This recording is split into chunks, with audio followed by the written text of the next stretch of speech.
Because we are recording again, just in case someone needs to watch this later. So why don't you, this time I won't throw them.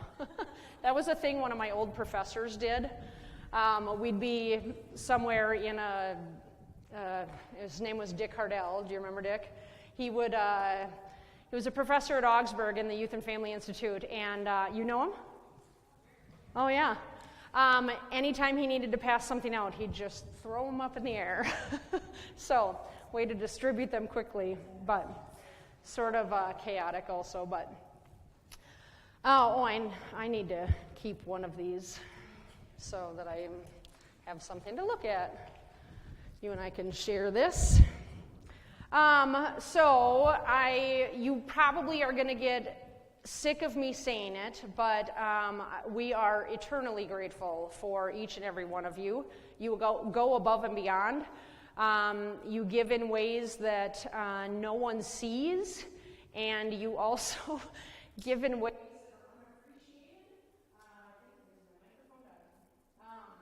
I'll just use the handheld. I don't need my hands as much anymore.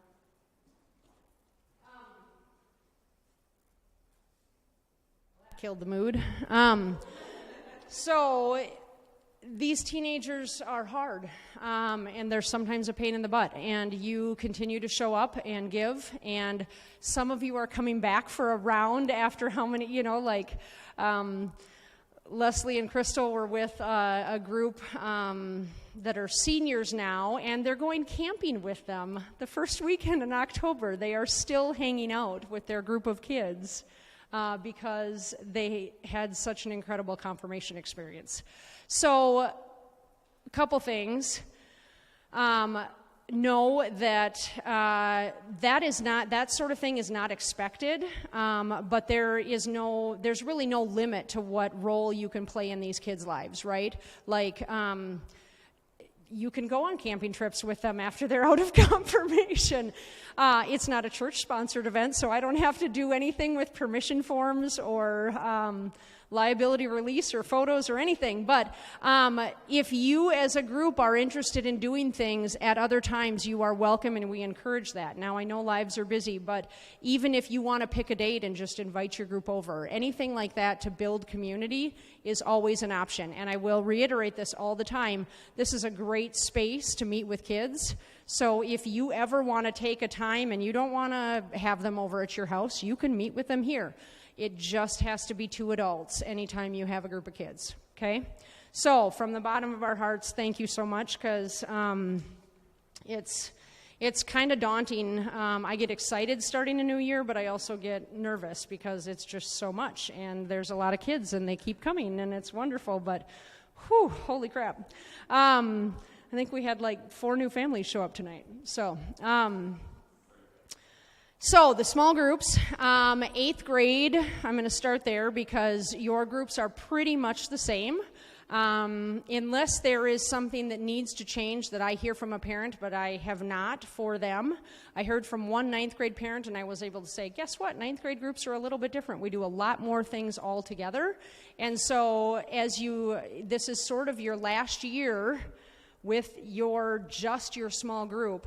And they need to spend time all together too, so both are important. But 9th grade, there will be some small group times, but it might be like pick a straw, and short straws that way, long straws, there's going to be times like that. There's going to be times that we will just number off. They're going to, not to say that you won't ever be with your group again, but there's less dedicated time to small groups in 9th grade.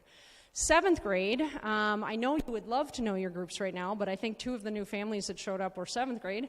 Like I said in orientation, I don't have them. I've got an idea of how they could look, but then I also know that I don't want to announce them and then change them before next week. So I'll continue to work on them. I'll ask your input if I need it, and then next week what will happen. So let's just talk quickly about that. So next Wednesday, we decided that we've never done this on a small group night before. We are going to start here in the sanctuary for a large group opening without a teaching, because our first large group night would be October 1st, and that's a worship on Wednesday. It's a WOW night. And so 7th graders won't get a chance to see what like a normal Wednesday is until October 8th. And we just decided that we might as well start the small group night in here with, so we'll have a couple worship songs, our prayers, announcements, faith questions, but then no teaching. So it'll be an abbreviated large group. So 8th grade, what I'd like to say is that if you want to have a special night off-site, you are welcome to do that. If you want to be here, you can do that. It's going to be chaotic because there's a lot of people in the building. But we do it most Wednesdays, so we make it work. So you can be here, absolutely. But we wanted to give you the opportunity, if you wanted to do something else on that night, that would be a night that you could have a, like if you want to skip the large group here, that's fine, because they kind of know what it's like. It's largely for 7th graders to get a first experience. If you want to meet at the Dairy Queen and then walk to Barb King Park, if you want to meet at one of your houses or someone, it's really, that's traditionally what we did on this night. There was nobody in the building, and every group was meeting off-site somewhere, and I would drive around and go see all the different groups. So it's just morphed a little bit. And there's no right or wrong, but so giving 8th grade the option. 9th grade we want here because we're going to, your group, so we'll start here. You can see this under 5A1, 2, 3, etc. So I said sanctuary for 8th grade, but we're letting you choose. And then, so we'll start here in the sanctuary, 7th and 9th for sure. Then 7th grade is going to go to Fellowship Hall for games. I will have everything planned out for that and supplies for you. And so you'll just need to show up and I'll get you started. You'll lead those games, kind of minute to win it type games in Fellowship Hall. And then I am going to go with 9th grade and Katie to help plan the worship for October 1st. So we'll do that in the living room. And then I will come back and do a meeting with 7th grade and announce the groups, and then you'll get your rooms and you'll have your first small group meeting. And then I'll probably go, and then 9th grade will get a chance to, you can either lead it as a big group or you could break up into small groups of your choice. Like it'll be a night when they're just reconnecting. It's probably going to be loud and wild and fun, but we'll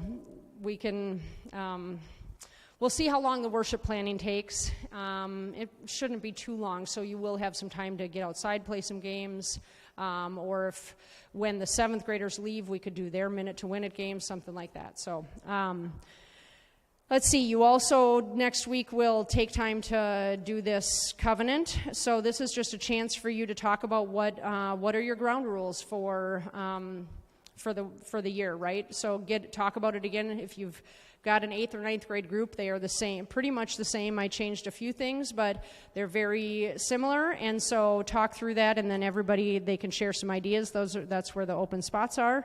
And you hold on to that and bring it up when you need to throughout the year to just remind them. So. And important with covenants, they're different in contracts because covenant, you both kind of have input. The best one is the wedding ring, right? Like, this is the sign of the covenant I've made with my wife. We've both made some agreements. So if there's something you know your group's going to have trouble with, you say, how are we going to deal with this? And actually have the discussion. That's for 7th or 8th and 9th graders. 7th graders, hey, if there's anything good. I normally, when making covenants with you, ask them, so what do you think needs to be added? Because if they have some input and they have ideas, those ones tend to be the ones that work the best. Most 7th graders will have nothing. Not a problem. 8th and 9th graders might use that if you can, because they are going to be making covenants with people the rest of their lives. And so if you can teach them sort of how we're going to agree to live together, that's great learning and a great Christian thing.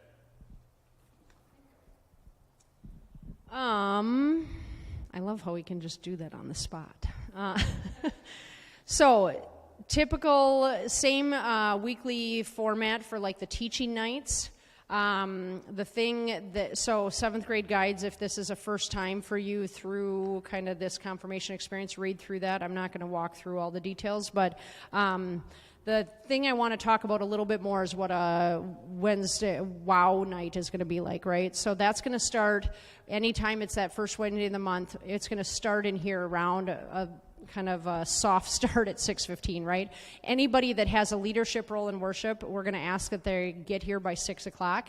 We'll do the best we can just to get our ducks in a row and then start around 6:15. Again, they are open to the whole congregation, so this will be a way that we can see what a weekday service would be like, right? So part of the feedback that we heard from you guys last year when we did this in January, February, was that there's things that we like about it. We wouldn't want this to be confirmation every single week. So this was sort of the compromise for that, to say we want our youth leading. We want to have, we do worship every single week, but, having some of these kids never come on a Sunday, right? So, we want to have communion with them in this space. And this was kind of a way to sort of have a confirmation or compromise, I guess, with it not being every week, but being a part of confirmation. So we're going to be really interested in your feedback. We are not making a huge, we're announcing it, but it's not like we're talking about this brand new worship service, you know what I mean? We anticipate that there is going to be an addition of a service at some point. This is not that, but it is an additional worship service that people are welcome to that is confirmation. We are stressing that it is confirmation. It's the confirmation ministry. It is not and if you show up, you're kind of, eavesdropping into confirmation, sort of, right? It is a confirmation worship service. And a big difference is that the sermon is not a sermon, it's a teaching. So that'll be 6:15 to 7-ish. And then we will go straight from there to small groups, or ninth grade, ninth grade is just a whole new ball of wax. But 7th and 8th grade groups for sure will go to their small groups at that point, once worship is dismissed. Yes? That's what we're thinking, right? And then you would end with some sort of a game. And so whether I lead that or every single week, I'll kind of let you know what you'll be doing, because it might be a game that I lead for 7th and 8th grade, or if I'm off site with 9th, it might be that I have some high schoolers leading it. I might ask you to do something, so it'll just vary. So questions about kind of the general format or worship nights? Some things I would recommend for small group time. The way that you started out from the beginning is going to set the tone for your year. So talking through the covenant is a great place to start. So I think that what Pastor Tim was some great suggestions in terms of what are the things that you struggle with, right? But one of the things that I've found in leading a group is that we need to have, in VBS they call this knee-to-knee, eye-to-eye circles, where you are all on the same, if you're on the floor, you're all in a circle, crisscross applesauce, being able, there's not one kid over here. And 9th grade is a little bit different with this because we've got the whole group. So there are times that I will circle them up, but there are other times that they're going to be kind of all over the living room, right? But for 7th and 8th, when you are in small group, do the best you can to get everybody into the circle. Don't have a few behind, and it makes a huge difference with your conversation. If you don't have enough chairs, let us know. If you need some sort of supply or something, you need a table, just talk to us and we'll make sure you get it. But set it up from the very beginning where we are all, you don't have some on the floor and some on chairs. It really helps when you are all on the same level circle, right? Then also have kind of a bag of tricks, per se. You can find so much online.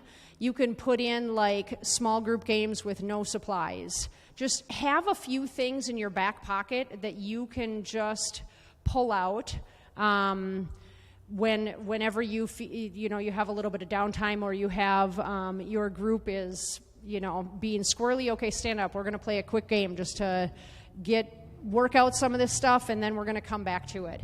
My encouragement is that you leave the highs and lows to the end, because they often love the highs and lows, and that's sort of a caveat we're going to get through some discussion here first, and then we're going to end with highs or lows, because sometimes that can get squirrely and it can take longer than, so that's sort of their motivation. Like, we're going to do our highs and lows and have a treat at the end. Like, some guides will bring little Tootsie Rolls or something, right? Then that is your motivation at the end of the time. So those are just some things that I found. The other thing I will say, okay, Laura, what was your high from today? This is what Crystal didn't want me to do to her. Yay. Why?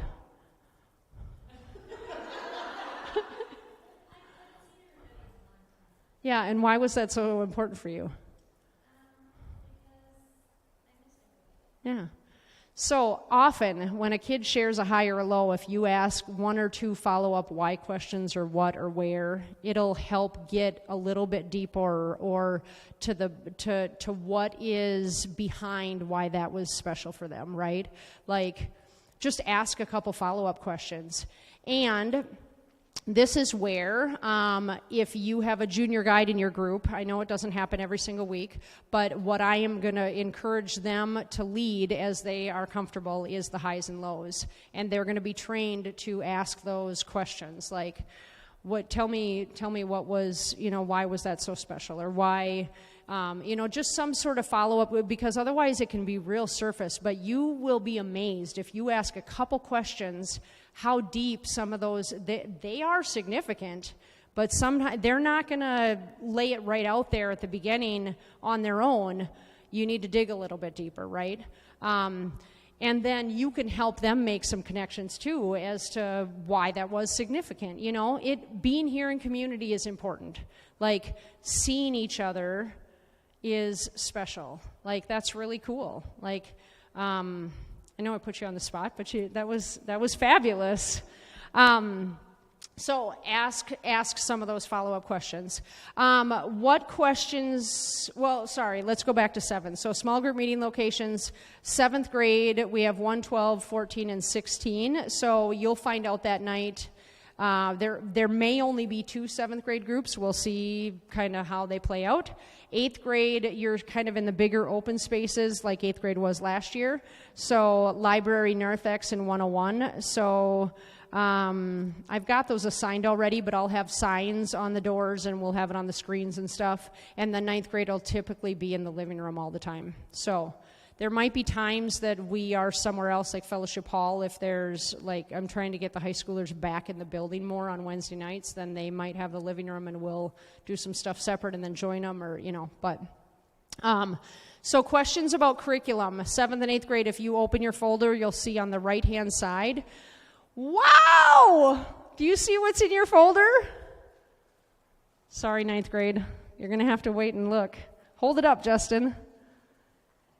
It is a whole packet of curriculum for the year. So, Tim, do you want to talk about that? Tim? Here. So, for the 7th and 8th graders, I am really big on trying to connect God's story to our story. Because it's just like many kids, if you're like, here's what math is, they say, I don't care. But if you're like, here's what math means and why you're going to buy a house someday, if you understand interest, they suddenly go, I guess I should care about this, and it's amazing how much more it goes. So we are going to, every week, talk about a moral question for the next week, right? So at the small group time, you basically have 3 things. 1, review the lesson. Hey, what do you think? By the way, none of these are like, I'm going to come back and have you fill out everything and make sure that you turn it in. So if their takeaway from this week's lesson was, I don't know, but there sure is a volleyball game tomorrow, we go, okay, let's skip that part, right? It's okay. You are not here to put their nose to the grindstone. You're here to engage and help them grow in faith. The second thing you're going to do is you're going to engage in, hey, next week we're going to talk about this. What do you have? Like, what do you think about this? And we're also going to give these questions to the parents in the email that Kirsten sends out each week so that they too will have them. But we're hoping you guys come up with some sort of answer. And I'm hoping that we're going to have like a prize, like every week. Whoever has the best answer will get a point. At the end of the year, we'll have some sort of prize. I don't know what it is yet. I don't know what motivates these kids. But we'll try to have that as some sort of prize for them, to have them turn in some sort of answer. Now, do I care about the prize? No. Do I care about the points? No. What I care about is they've done some thinking ahead of time, because if they've thought about it, then when I say, hey, and you know what, Daniel kind of relates to this, they can be like, that's interesting, because I was kind of wondering how we deal with that. Also, we're going for honesty. My last time, I did this in my last parish for a couple years, and one group actually said, I'd lie to my parents. And I looked at the entire group, and I was like, would you all do that? And they were like, yes. And I said, just quick check. If you're telling me honestly, the rest of the groups, would you also lie to your parents? They were all like, yes. Except for my kid, and I don't know if he's honest or not, because, quite frankly, I was in the room, and he's like, no, I wouldn't lie. Everyone else said that. But that was good, because one, it was honest, and two, we could then engage and say, why? Okay, is there ever a reason to lie? Is this one of those? What would the impact if people always lied about those things? And then we got to go into where they were really caring about. And if they really care about it, they're going to remember, learn, and be engaged. So those are my things. Third thing, of course, is always do the highs and lows, because that's great bonding. You don't have to read that sheet. I gave you the packet. It's my synopsis on the front. It's what you're going to get on the back. You never have to look at it again. If you want to, you can read it all, study it, read the Bible verses, and engage. If you don't want to, you can show up and be a great guide by just showing up and listening to everything and be like, hey, let's talk about that. Tim said some stuff. Either way is fine. Thoughts, questions?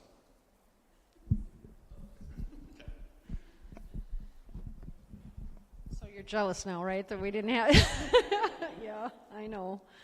It is a wonderful resource and tool. And if you would like a copy just for your own little Bible study at home, I can make more of them. So, yeah, it's good stuff. So, let's see. I have more specifics for 9th grade. So here's truth be told. Okay, this is on a spreadsheet with tabs. This is the 4 folders tabs. And then there is a staff tab, there's a music tab, there's a for Eileen tab. She cleans up every Thursday, so she needs to know for here Wednesday night. All these different things, right?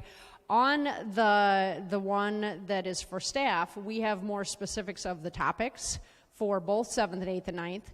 So, and also some reality that we know, like October 29th is section volleyball, so I'm thinking that all of the 9th grade will be going, like, I'm just gonna go to the game with them, because I talked to Becca and I said, so when is all in? She's like, we're not talking about that. I was like, fine, okay, I will just look it up myself. We will.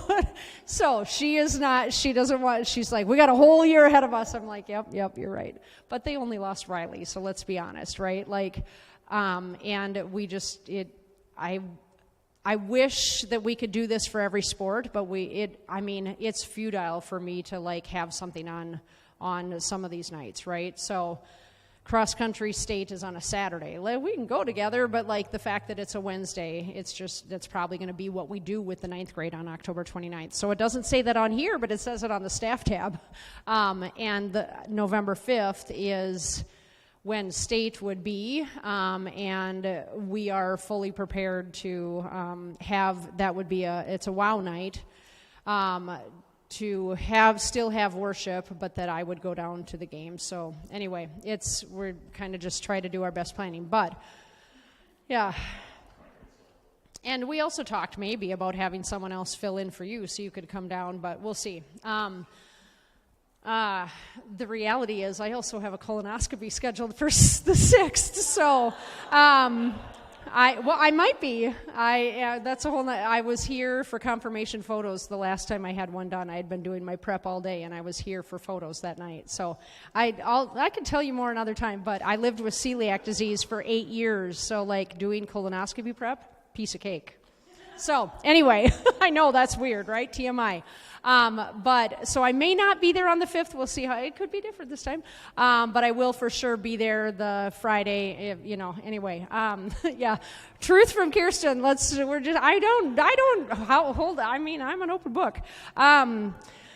So that being said, for ninth grade, I will send you a more specific detailed, like what we're looking at for schedule, right? But really it's when it comes to the spring that we're looking at the 10 Commandments that we're going to do more connecting with the life and faith and maybe getting off site. So, but except for the October 8th one, I want you to look at your calendars and see what that day is like and if there's any possibility. Is it viable? That's going to be the next thing I send out to the ninth graders is October 8th viable to do this service? Because we'd have to have a certain number of people there by 5 and then a certain number of people by 5:30 and then everybody else can be there for the music time later and we could do a thing. But if we're going to serve the meal, we have to provide, the volunteers for it. So it is all the way in St. Paul. The reason that we've chosen this organization is because we made the connections this summer, and we really had a great experience at this place. And they have this every Wednesday, I think it's at 7 o'clock, music open mic jam session with all of the residents there. So it's a really neat place. Okay, so questions about curriculum. I know ninth grade you're like, what question would I ask? I don't have anything. But it is coming. You will, yeah. Well, and if you want to look something up, get a pen out and write this down. If you write down Nooma, Nooma, Hebrew, right, for spirit. I think it's breath. It is the word for there's 24 videos done by Rob Bell that are these 10 to 15 minute, and anybody could watch it there. You can find most of them on YouTube, but we will often use one of those little videos. It's a little vignette on a topic that we will show to the kids to have some discussion. So that will be some of what we do. And then, like you saw in there, that the parents are coming on the 28th that's the fourth commandment night, so everybody will come. We'll have some things like that also. I put that one on there just so parents knew. Okay, so other than that, I want to know what resources you are going to need, but the biggest thing that you need to know is that there is very little prep with this. Like Tim said, you can do as little or as much as you want. Here's the thing that I ask. When you pull up into the parking lot, you take a few minutes just to center yourself, take a deep breath, let the day go, say a quick prayer. Sometimes we're running so much that we just don't take a moment to stop and breathe, and invite the Spirit, invite God to be there with you for the night and guide you in being as present as you can with the kids. You are not expected to know it all, to be a Bible scholar. You are not expected to show up and have it all together. In fact, it's the complete opposite. The best way that you can be the best guide you could be is by being as real as possible. Now, that doesn't mean laying all your crap out, on a Wednesday night and, using the kids as your therapist, but it does mean being authentic and real and not fake. I mean, sometimes we do have to fake it a little bit, right? But for the most part, it's showing up authentically and being willing to be a little vulnerable and say, I'm doing okay, but it has been a little tough day. This is what I struggled with today. If they, sometimes a kid will even ask you, like, how are you doing? And it's okay if they see that you're having a bad day, they are given permission to have a bad day too sometimes, right? So, I think it's more important that you show up as real as possible than it is to show up fake. That is part of why I don't go on social media a lot, because I just struggle with authenticity. I really want to see the real factor of, like, that is life, right? Like, it's not perfect. There are going to be days that you're going to have to email me and say, I just can't be there tonight because it has been a day, and that's fine. We will figure it out. We're never going to fall apart if you don't show up, but we're going to be much better when you're here, right? So it's a both and. We want you here, but there are going to be times when it's not going to be great and you just need to stay home, and we will figure it out. You're not going to let us down. so much that we are now have a, we've changed our opinion of you or so. You know what I mean? Like, you got to take care of yourselves, and we know that you're all very busy. So that's why we're so grateful for all that you give. But it's having conversations. It is letting there are times that you will get to all of that curriculum, and it might only be one of the 20 nights that you do this, right, or whatever. It's not even that many. It's like 12. But most of the nights you are going to maybe get one question done and some highs and lows, right? And it partially depends on how quickly we get you to your rooms to have conversation. We know that can be a trick too. But we will do our best to make sure that you get 25 minutes, right? Like, that is our goal. But look up some resources online. There are always games in the living room that you can help yourself to. You can pop your head in there and grab something quietly, send someone. I would say for the most part, the game room we are going to have like scheduled for if there is a group that's in, like, that is going to be for 9th grade or high school. So like, you can't, if you're in 7th or 8th, you can't just say, oh, we're done. 7th graders, you can go to the game room and play. That space altogether is going to be used for 9th grade or high school. But there will be times that you'll get, and they can come early and be in there. But otherwise, that is kind of the meeting space for 9th grade and high school. I was reminded that I tend to recruit kids to do things on the spot sometimes, as I did to Laura tonight. Be reticent of the fact that not every kid is comfortable reading out loud, and if a parent puts something in a registration form, I'll make sure that you know that. But I tend to just fly off the cuff sometimes, and I know that can be tricky for ones that don't want to do that, because I just sort of like put my own personality on, and so try to get to know your group. Maybe that's something you want to do one of the first nights, is find out, if you're comfortable reading out loud, would you like to take this section, but given that's a challenge by choice sort of thing. There are times when there is no option, right? Like, you want every kid to talk. I would say highs and lows are one of those.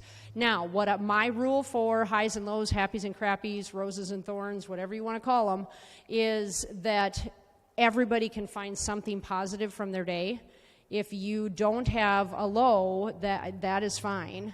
You don't have to make up a low, but we are all able to find some sort of blessing from the day, right? So challenge, and they can pass and come back to them, but I think that is a time where every single one of them equally should each have a chance to share, right? So at this point, I want to see those of you that have been guides before, what is your best nugget of advice? Bring treats. Good motivation. Yeah. And I think that, you can teach them time and place, right? But there is always going to be a little bit of that, right? Because they are kids, and they are expected to do a lot of sitting, and yep.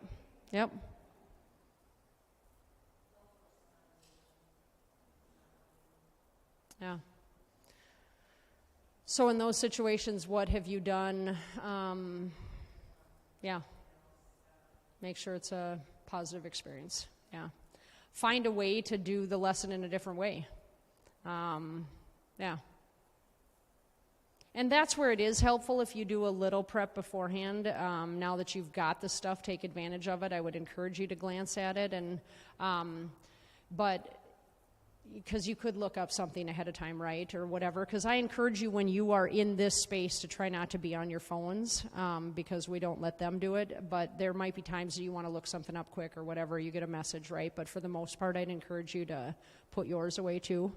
And in that regard, also, I'd ask that you. So we've got 9th grade here, we've got 7th grade here, and then 8th grade. Where are my 8th grade guides again? Mainly, okay.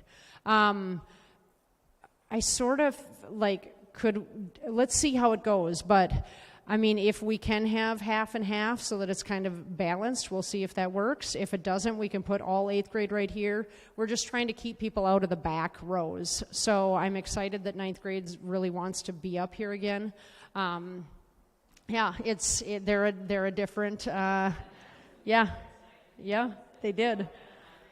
Right. So, but I'd like you to kind of intermix with them some, just like we don't want them having little side conversations. It helps if you're not also, which I know you don't get to see each other a lot either, so try to meet for pizza beforehand or something, but as much as you can, try to model that, and then also like help us with, I mean, we'll call out kids if we need to, but we'd rather not, right? Like, we're going to call them by name if they're talking too much, or we're going to do something. But it helps if you're able to just do a little reminder or something, or give them the eyes or whatever. So, okay. What's that? Yeah, that too. Other nuggets?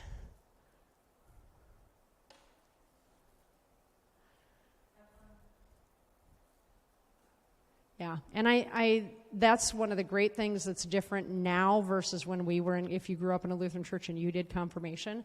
I mean, we had fun at other times, but confirmation was not it. Like, that was like, it was nose to the grindstone. Yeah, it's so different in that regard. So we do really want them to want to be here and be excited to come back. And I think we're doing that, so.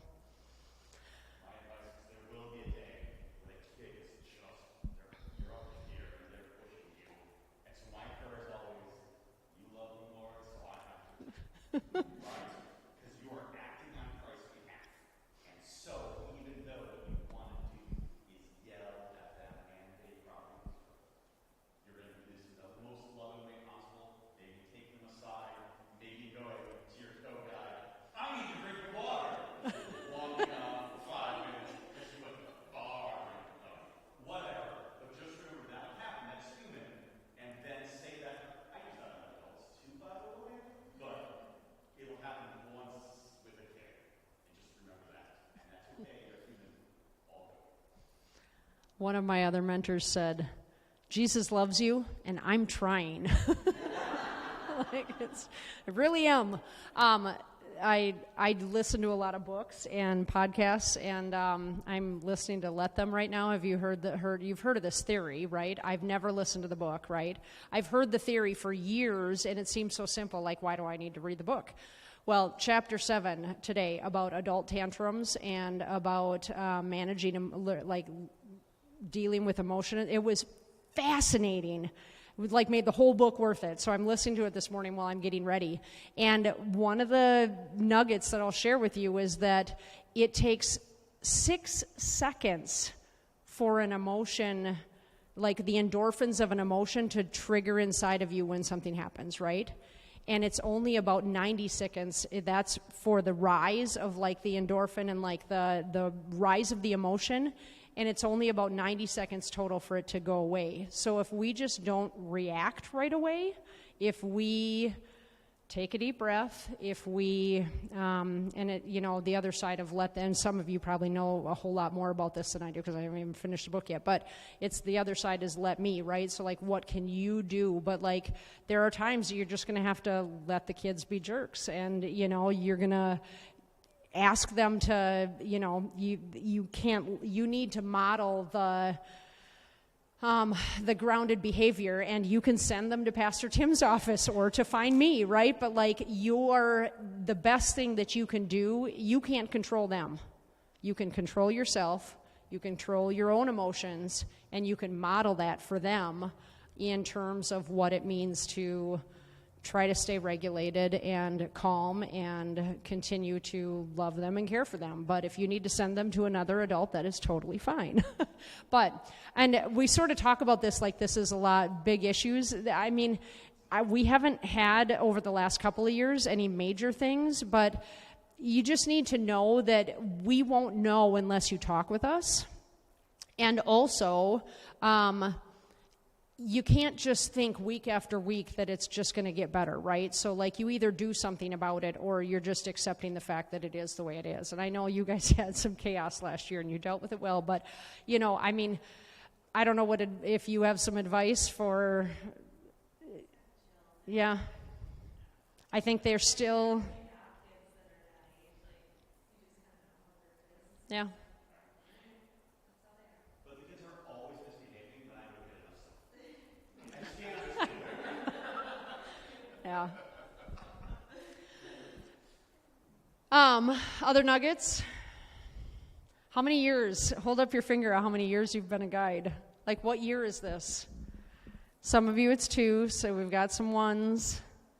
I think we have 2 1s in the room. Thank you. 4s. Yeah, 3s and yeah, it's incredible. And I truly believe that you get more than you give in this, and that is why we keep showing up, because I get full body goosebumps. It's just like, why do I keep doing this year after year? Well, it is truly because you get more than you give. And so, you make a huge impact. These are your buckets. They will be sitting on the island when you show up. So you'll grab this. It'll have supplies for you. It'll have prayer cards and pens and some markers, scissors, some things that you need.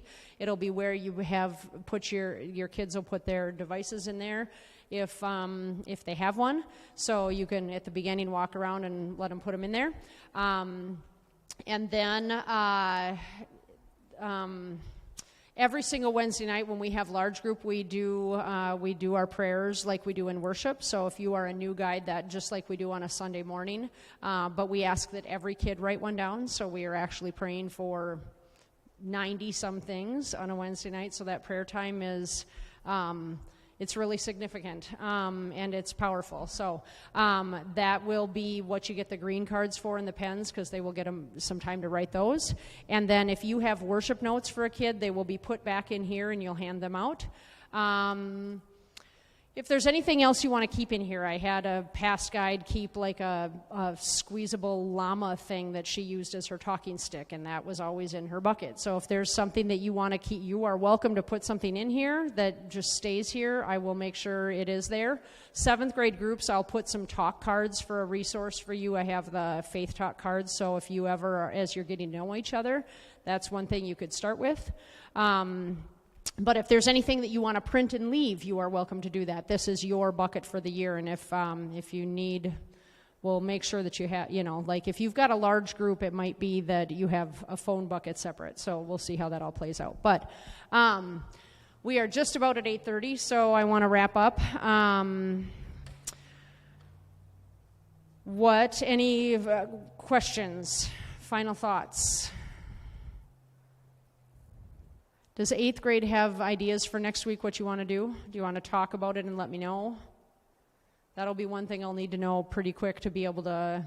Yeah, and you all have communication set up with your parents So talk about that if you want to let me know before you leave, or someone text or email me, that's great. 7th and 9th, we'll see you here.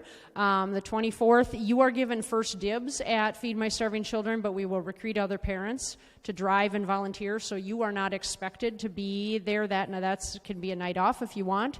And then October 1st is kind of our first, real live, I mean, it is the 17th, but like that, you know what I mean? That's our first worship. That'll be kind of a big first night with the walk a mile first from 5, and then the pizza's free, and then we'll go right into worship, and then kind of first small, well, it's not your first, yeah, you know what I mean, but the first is a big one. So the other thing I will say with your, I will not micromanage your groups in terms of your scheduling. I know 8th and 9th, you know this, but we ask that you have 2 people here every single week, if you can. If you can't, then we will put you in a location, or one of us will step in with you or whatever, but we'll make sure that liability-wise, we have to have 2 adults with every group of kids if you're going to be in a door with a closed room, right? So, but if you don't, then we'll probably put you fellowship hall or something. That space does not have any groups. There will be a group in the narthex, the library, and 101. That's 8th grade. But then 7th grade has the other classroom. So if for some reason you don't have 2, we'll figure that out. But I will let you figure out your communication among those adults in your group. And I know 7th grade, you're going to need a little time to figure that out. But So that's the first, just 3 really quick security things. So you have to have 2 adults with every group. We need to have a background check for you. So I will look and be emailing you, either Tim or I. So they're good for 3.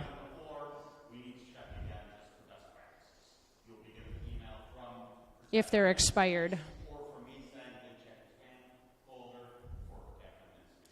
So that's the second thing. And then the third thing I will remind you is, or let you know if you don't realize it, is that as an adult in the church, we are mandatory reporters. So if there is ever a time that you are suspecting or made aware of a situation where a kid is maybe in harm's way, whether it's themselves, self-harm, or abuse from whether it doesn't matter, any sort of where they are being hurt, right, mentally, emotionally, physically, you have to talk with us about that. So we are mandatory reporters as staff that have to reach out to the county.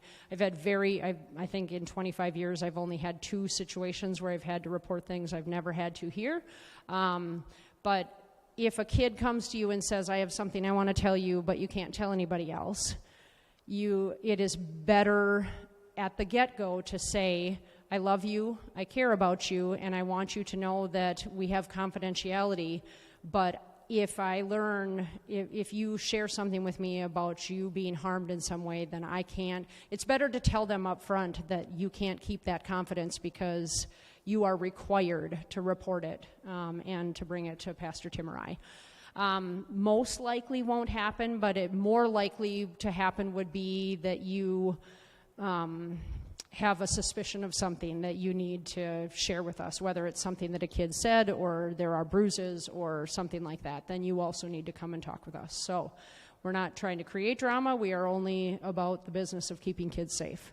But just be mindful that that is your role as an adult, as an extension of us as staff, is that your number one thing is making sure that they are safe. So in that regard, please shut down any sort of unkindness, teasing, bullying. Automatically, there's no questions asked. Like if there is any suspicion of something or you catch wind of a conversation or something, and you need to talk with us about that also. But there should never be a kid that feels unsafe in this space, emotionally, physically, mentally also. So be really mindful of that, because just because we say that doesn't mean that it doesn't happen here. So, Carrie. Mm-hmm. Yep, it's going to be a lot. A lot of background checks. Well, normally we've expected them to meet in a place like at church here where you're nearby. Right, and so we've done mentoring for years. I guess we haven't done background checks on mentors now that I think about it, yeah. Here, I'm going to hand you this in case it might be done. So new thought.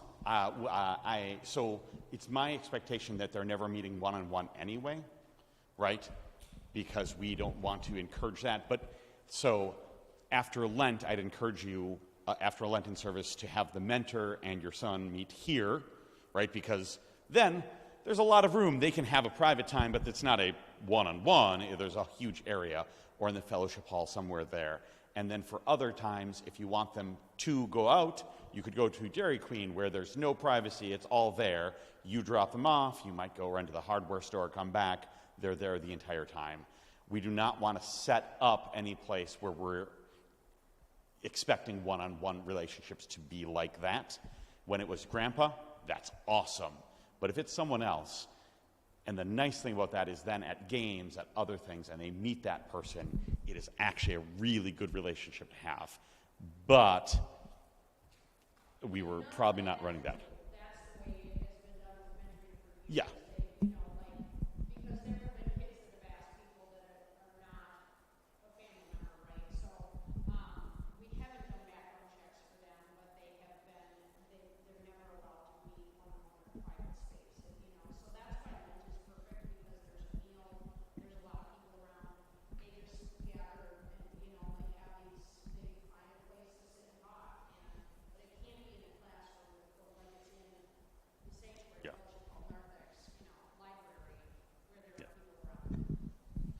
so we probably are not running background checks. Yeah. Right. Yes. Well, yeah, yep. Yeah, and we will have a meeting in January. I think I put that somewhere, I forget, in all the stuff. But there will be a January meeting with mentors, parents, and kids to go over all those specifics. But right now it's just having them think about who they want to ask. So, but we could put some of that, more of that in an email too before the meeting, so if it helps to think through. But yeah, I mean, Lent is just a perfect time with everything that's going on. So, and 6 weeks, you just find 3 of them to meet with your mentor. So,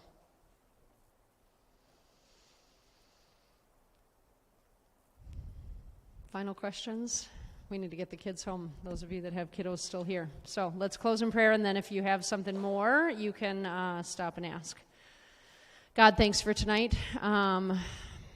Just humbled by the presence of these adults and the way that they show up for kids. So bless them, guide them, pun intended, guide them as guides, help them to know your love, and just help them to continue to find the joy and the passion in showing up for these kids every Wednesday. We praise you and thank you for tonight. In your name we pray. Amen. Okay.